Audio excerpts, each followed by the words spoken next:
அடுத்ததாக அவதாருங்க.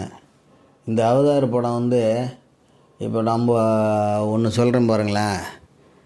நம்ம பாரதி ராஜா சார் வந்தார். அந்த ஒரு புரட்சியே ஏற்பட்டுச்சு தமிழ் திரையுலகத்தில். யாரை பார்த்தாலும் கிராமத்தில் படம் பார்ப்பாங்க, நம்மளும் இதேமாரி டேரக்டர் ஆகிடணும்னு வந்துடுவாங்க. அவ்வளோ எளிமையாக படம் எடுக்கிறது சாதாரணம் போல் இருக்குன்னு நினச்சிக்கிட்டு வந்துடுவாங்க. அவங்க யதார்த்த மனிதனை பார்த்துட்டு, அந்த யதார்த்த மனிதனே தானே நம்மளும் எடுத்திருக்கோம், இவர் எடுத்திருக்காரு, நம்ம பார்த்த யதார்த்த மனிதனை போய் நம்மளும் எடுப்போமேன்னு வந்துடுவாங்க. அப்படி வந்தாலும் இவர் தொழில் ரீதியாக கொஞ்சம் தன்னை உழைப்பை கொடுத்து கன்னட படத்துலலாம் நிறையா வேலை பார்த்து இளையராஜா இசையில் பெரிய ஜீனியர்ஸாக இருக்கும்போது, இளையராஜா முன்னாடி அன்னக்கிளிங்கிற படத்தில் ஜெயிச்சிட்டாரு. அதுக்கடுத்து இவங்க படம் பண்ணும்போது இளையராஜா சாரோடைய இசை வந்து மிகப்பெரிய பலம் அந்த படத்துக்கு.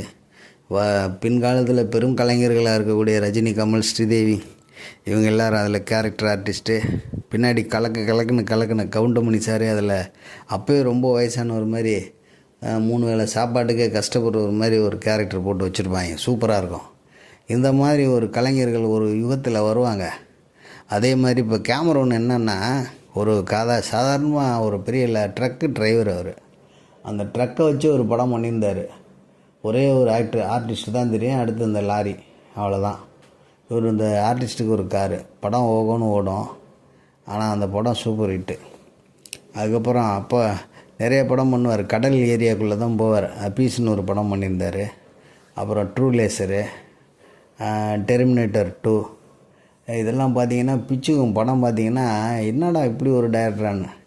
இப்போ இந்த லாஸ்ட்டாக டைட்டானிக் எடுத்து முடித்ததுக்கப்புறம் குழந்தைங்கள்லாம் பார்க்குற மாதிரி நானும் எடுக்கிறேன்னு சொல்லி ஸ்டீஃபன் ஸ்பீல்பர்க் எப்படி ஒரு பெரிய ஒரு டைனோசரை உண்டு பண்ணாரோ, அதே மாதிரி இவரும் என்ன பண்ணிட்டாரு, இந்த மீன் வகையில் ஒரு மாதிரி ஒரு வகையும், அது வேறு ஒரு உலகத்தில் இருக்கிற மாதிரியும் வச்சு, அந்த உலகமும் இந்த உலகமும் வருது, இந்த இதுவும் அந்த இதுவும் வருதுன்னு கிட்டத்தட்ட அந்த சின்ன பசங்களுக்கு கார்ட்டூன் பிடிக்கும் அப்படிங்கிற ஒரு நம்பிக்கையோடு எடுக்கப்பட்ட அவதார் தான் அது.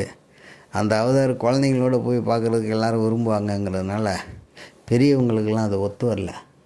கிட்டத்தட்ட அவதார்னு இனிமேல் இன்னொரு வாட்டி அவதார் எடுத்தாருன்னா சுத்தமாக ஜனங்க பார்க்க விரும்ப மாட்டாங்கன்னு நான் நினைக்கிறேன். ஏன்னா எந்த நேரம் பார்த்தாலும் அந்த முகமும் அந்த பேச்சும் டைலாக்கும் ஒரு மாதிரியாக இருக்குது. இப்போ நம்ம பாரதி ராஜா சார் வந்த புதுசில் எப்படி இருந்தார் பார்த்தீங்களா, அதே மாதிரி இவர் 90s வந்தவர். ஸ்டீஃபன் ஸ்பீல்பர்க்கோட வந்தவர். இப்போ அந்த ஹாலிவுட்லேயும் புதிதாக இப்போதைக்கு இந்த மாதிரி ஒரு ஸ்பெஷலாக காட்டுற ஒரு டைரக்டர் இன்னும் உருவாகலை. அதே மாதிரி தமிழ் திரையுலகிலையும் அதே மாதிரி யாரும் இன்னும் உருவாகலை. ஆங்கிலத்துலேயும் யாரும் உருவாகலை. இந்த கன்னடத்தில் இப்போ ஒரு ஹீரோ வித் டைரக்டர் வந்திருக்காரு, காந்தாரா டைரக்டர். அந்த மாதிரியெல்லாம் ஒரு ஆள் வரல. அதேமாரி அதே கன்னடத்தில் KGF டைரக்டர், ஒரு சூப்பரான ஒரு டைரக்டர். ஆனால் ஒரு புதுசாக என்ன தமிழ் திரையுலகில் சங்கர் சார் வந்தார். சங்கர் சாருக்கு அப்புறம் வேறு யாரும் வரல. வந்திருக்காங்கன்னா அந்த பொன்ராம் மாதிரி யாராவது வருவாங்க, ஒரே ஒரு படம் பண்ணிவிட்டு போயிடுவாங்க. அந்த மாதிரி ஒரு இதாக இருக்குது. மாபெரும் கிரியேட்டர்கள் உருவாகி வரவில்லை. பாரதி ராஜா சார் தான் தமிழ் திரையுலகில் ஒரு ஜாம்பவான். அந்த காலகட்டத்தில் வெளியே வந்தது பாக்கியராஜ் சார், அடுத்து மணிவண்ணன், மனோபலா, அப்புறம் ரங்கராஜ் சார். இப்படி வரிசையாக பாரதி ராஜாக்கிட்டேருந்து வந்தாங்க.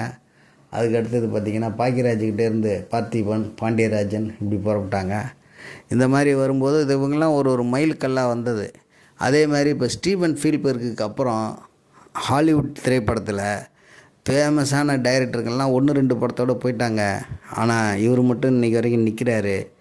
அதுக்கப்புறம் இந்த கரெக்டாக 90 ஆரம்பித்து லாஸ்ட்டு 30 இயர்ஸாக எந்த டைரக்டரும் அதிலேருந்து இன்னும் உருவாகலை. இப்படி இருக்குது நிலவரம். அப்படியே எடுத்தால் கூட பழைய ஜேம்ஸ் பாண்டோடைய படத்தை வந்து மேக்கிங் பண்ணுவாங்க. அது ஜேம்ஸ் பாண்ட் படம்னா ஆல்ரெடி அண்டர்ஸ்டூட் பண்ணிட்டு போய் உட்காந்துருவோம். ரஜினியோடைய பாட்சா படம் மாதிரி இதெல்லாம் ஃபார்மேட்டு கதை அதுமாரி இருக்கிற படமாக தான் போகும்.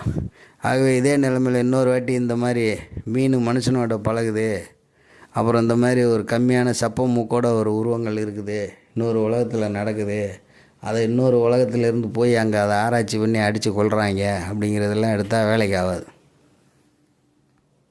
ஆக இந்த மாதிரி படத்தை வந்து பெரியவங்களால் பார்க்க முடியலைங்கிறது இது ஒரு உதாரணம். அவங்க வேணால் பிள்ளை குட்டியோடு போகிறவங்கிறனால ஒப்புத்துக்கிட்டு பார்ப்பாங்க. இனிமேல் இந்த மாதிரி படம் வரும்போது நம்மளே பார்க்குறதுக்கு யோசிக்கிற மாதிரி ஆகிடுது. நன்றி, வணக்கம்.